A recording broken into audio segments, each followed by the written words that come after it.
नमस्कार दोस्तों, स्वागत है आपका हमारे channel all India job alert में। दोस्तों, आज की वीडियो बहुत ही ज़्यादा खास होने वाली है, इसलिए इस वीडियो को अंत तक ज़रूर देखें, क्योंकि आज हम एसएससी सीजीएल 2022 टीयर 1 की एक्सपेक्टेड कट ऑफ के बारे में बात करेंगे। लेकिन उससे पहले हम प्रीवियस ईयर की क्या कट ऑफ गई थी उसके बारे में एक नज़र ज़रूर डालेंगे, क्योंकि उसके बगैर हम 2022 की एक्सपेक्टेड कट ऑफ के बारे में बात ही नहीं कर सकते हैं। तो चलिए देख लेते हैं कि प्रीवियस ईयर में क्या क्या कट ऑफ गई थी।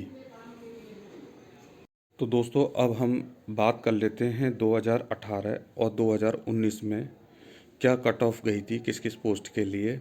लेकिन उससे पहले हम टोटल वैकेंसी देख लेते हैं कि उस समय पर वैकेंसी क्या थी दोस्तों। तो उस समय जो वैकेंसी थी दोस्तों, 11,271 वैकेंसी थी टोटल, जिसके लिए डबल ए ओ के लिए यूआर के लिए 170 गई थी, स्टैटिकल ऑफिसर के लिए लगभग 166 गई थी, और रिमेनिंग जो पोस्टें थी दोस्तों उसके लिए 137 गई थी।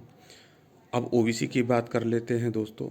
तो ओबीसी के लिए डब्ल्यू के लिए 165 गई थी, स्टैटिकल ऑफिसर के लिए 162 गई थी, रिमेनिंग जो पोस्ट थी उसके लिए 131 के लगभग गई थी। अब एससी की बात कर लेते हैं। तो डबल एओ के लिए लगभग 149 थी, स्टैटिकल ऑफिसर के लिए दोस्तों 140 थी, और रिमेनिंग जो पोस्टें थी उसके लिए जो कट ऑफ गई थी 111 गई थी। एसटी की बात कर लेते हैं दोस्तों। तो डबल ए ओ के लिए 142 के लगभग गई थी, स्टैटिकल ऑफिसर के लिए 129 गई थी, और रिमेनिंग जो पोस्ट थी उसके लिए 103 गई थी। एक्स सर्विस की मेन बात कर लेते हैं। तो रिमेनिंग पोस्ट के लिए इसकी कट ऑफ ओनली 40 गई थी। तो अब हम यहाँ 2019 और 20 की बात कर लेते हैं कि इसमें क्या क्या कट ऑफ गई थी। लेकिन उससे पहले हम टोटल वैकेंसी देख लेते हैं 2019 और 20 में कितनी वैकेंसी थी। तो यहाँ पर 9500 के लगभग वैकेंसी थी दोस्तों। तो चलिए कट ऑफ देख लेते हैं। यूआर के लिए डबल एओ के लिए 180 के लगभग गई थी, स्टैटिकल ऑफिसर के लिए 165 गई थी, रिमेनिंग जो पोस्ट थी उसके लिए 147 गई थी। अब ओबीसी के लिए देख लेते हैं। तो डब्ल्यू के लिए 172 गई थी, स्टैटिकल ऑफिसर के लिए 154 गई थी, और रिमेनिंग पोस्ट के लिए 135 गई थी।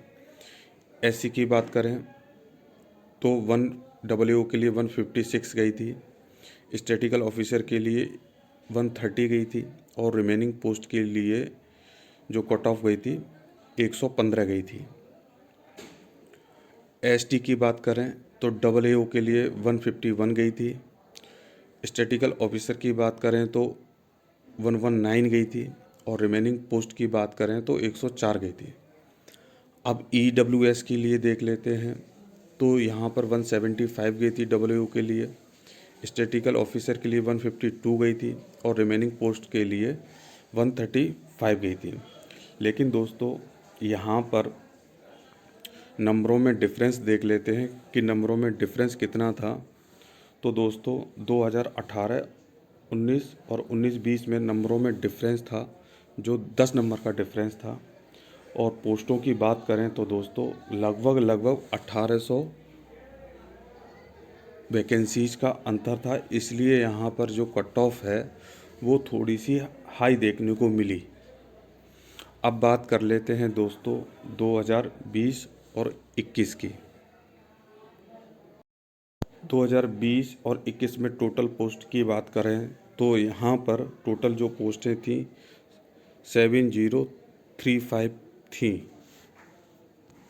अब कट ऑफ के लिए देख लेते हैं। डब्ल्यू के लिए 167 गई थी, यूआर के लिए, स्टैटिकल ऑफिसर के लिए 153, और रिमेनिंग पोस्ट के लिए जो गई थी 132 गई थी। ओबीसी की बात करें तो 161 डब्ल्यू के लिए गई थी, स्टैटिकल ऑफिसर के लिए 147, और रिमेनिंग पोस्ट के लिए 119 गई थी।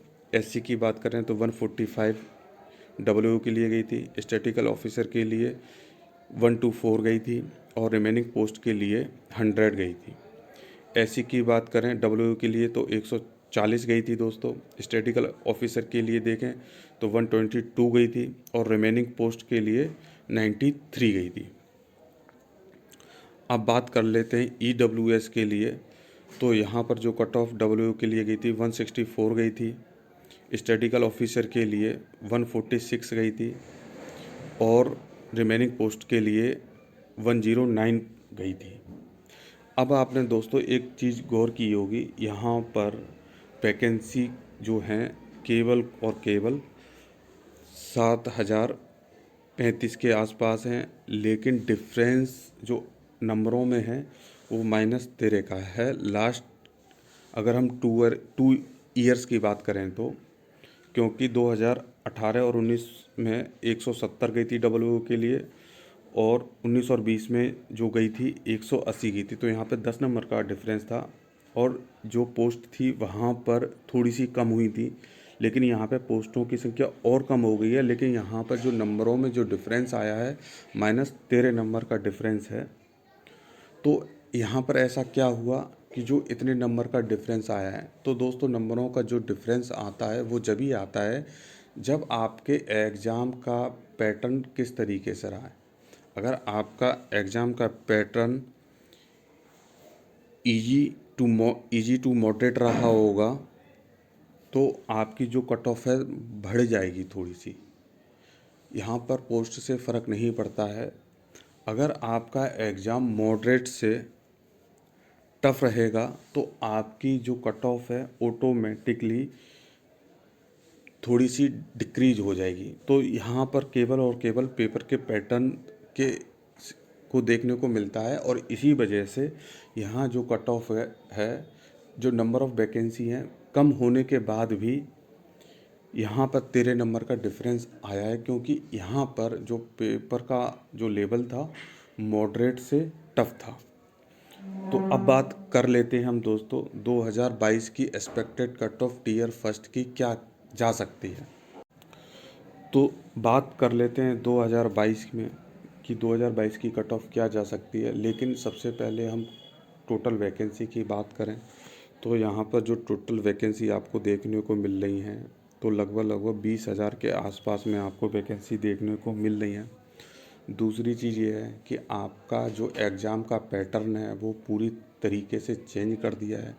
जो टियर फर्स्ट है वो केवल और केवल क्वालिफाइंग नेचर का रखा गया है। तो इस आधार पे हम सारी पोस्टों की कट ऑफ देख लेते हैं कि 2022 की एक्सपेक्टेड कट ऑफ क्या जा सकती है। तो जनरल की बात करें तो दोस्तों जनरल की जो कट ऑफ है 140 से 150 के आसपास में जा सकती है। इसमें +5 -5 कर लीजिए जनरल के लिए। इसी तरीके से ओबीसी की बात करें तो 125 से 135 के आसपास रहने की उम्मीद है। एससी की बात करें दोस्तों तो 120 से 127 के आसपास रहने की उम्मीद है। एसटी की बात करें तो 115 से 122 के आसपास रहने की उम्मीद है। और रही बात ईडब्ल्यूएस की कर लें तो 130 से 140 के आसपास रहने की उम्मीद है। और इन सभी में +5 और -5 देख लीजिए। अगर किसी स्टूडेंट्स के नंबर इस रेंज के आसपास बन रहे हैं तो वो अपने आप को बिल्कुल सेफ समझे और अपने अगले पेपर की तैयारी में लग जाए। तो यह है दोस्तों आज की वीडियो। आशा करता हूँ मेरे द्वारा दी गई जानकारी आपको अच्छी लग रही होगी। तो आपसे रिक्वेस्ट करता हूँ मेरे चैनल को लाइक एंड सब्सक्राइब करिए, जिससे कि मुझे भी थोड़ा सा हौसला मिले। दोस्तों जय हिंद, राधे राधे।